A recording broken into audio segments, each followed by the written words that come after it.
நாங்கள் இப்போ என்ன பண்ணிட்டு இருக்கோன்னா இங்கே பாருங்க சாப்பாடு எல்லா டீம் பசங்கள்லாம் நேற்று ஃபஸ்ட் ப்ரைஸ் அடிச்சிட்டாங்க மேட்ச்சில் ஜெயிச்சு.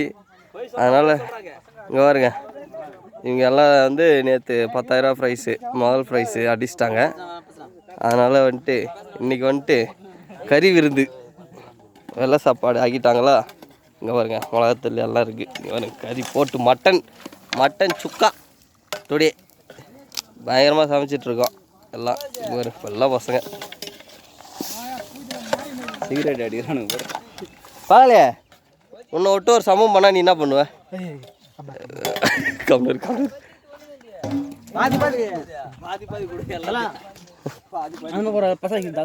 ஜாஸ்திக்குதா? அதான் வர சொல்கிறேன். நேற்று நம்ம டீம் வந்து ஜெயிச்சிச்சு. என்ன சொல்கிறேன்? என்ன சொல்லணுண்ணே? நீ ஒன்றும் சொல்ல தேவையில்ல, நீ திக்கிற அப்புறமா வர போயிட்டு வரேன். அப்புறம் சொல்லு. நேற்று நம்ம பசங்க எப்படி விளாட்னாங்க? நம்ம பசங்க வந்து நல்லா திறமையாக தான் விளாட்னாங்க.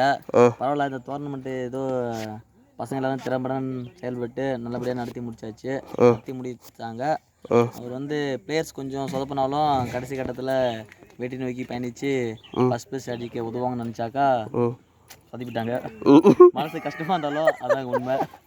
அவர் வந்து அந்த தோல்வியை செலிப்ரேஷன் பண்ணுற விதமாக தான் இந்த பார்ட்டி என்ஜாய். அதாவது ஒரு வெற்றிக்கு 1000 தோல்விகள் கண்டால்தான் அந்த வெற்றி கிடைக்கும் என்றால் நீ வர, நான் அப்புறமா வரேன் கைஸ். அவன் ரொம்ப வெறுப்பேற்றுறான் கைஸ்.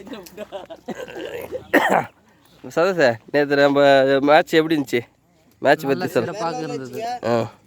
உன் கருத்து இன்னைக்கு சாப்பாடு ஆகிறத பற்றி உன் கருத்து? என்னோட கருத்துக்கள் எதுவும் கிடையாது. அப்போ சுற்று போட்டு போ. சரி, அப்படியே வாங்க கறி வரும்ல பார்ப்போம். தக்காளி போட்டு கிண்டு ஏடா ஃபஸ்ட்டு வெங்காயம் போட்டு தக்காளி தானே போடுவாங்க. நீங்கள் கறியை போட்டு அதுக்கப்புறம் வெங்காயம் போடுறீங்க, தக்காளி போடுறீங்க. இது வந்து காட்டு குழம்பா? காட்டில் சேர்த்துனால இவன் கறி வந்தால் ஸ்பான்சர் கிடையாது. நான் 200 எக்ஸ்ட்ரா வாங்கிட்டானா ஃபோன் வந்துச்சு சொன்னாங்க. யாரா அவனுங்க? கொள்ளையர் விட்டு போய் இங்கே தான் இருக்கிறாங்க.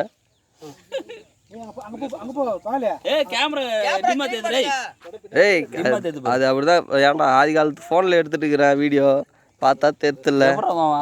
வீடியோக்கு லைக் போடுவாங்க. அதான் இப்போ கொஞ்சம் காசு வர வரையும் அப்படியே பார்த்துட்டு இருக்கு. இதே ஃபோனில் எடுக்க வேண்டியது தான். ஆனால் காசு யூடியூப்பில் காசு வந்துச்சுன்னு வச்சுக்கா ஃபஸ்ட்டு எவ்வளோ ப்ரைஸில் ஃபோன் வாங்குறேன்னு சொல்கிறேன். எப்படி ஓகேவா? ஃபஸ்ட்டு 1 வருஷம் ஆயிடுச்சு. இப்போ தான் ஒரு 3500 சப்ஸ்கிரைபரே வந்திருக்கிறாங்க. 3500 கூட இல்லை, 3449 சப்ஸ்கிரைபர் தான் இருக்கிறாங்க வீடியோவில். ஆமாம், எல்லாம் ஜாலியாக இருக்கிறாங்க பாருங்கள்.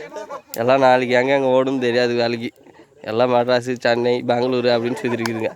மெட்ராஸு சென்னை ஒன்று தானே. பெங்களூரு சென்னை இந்த பக்கம் போயிடுவாங்க. பரவாயில்லையா?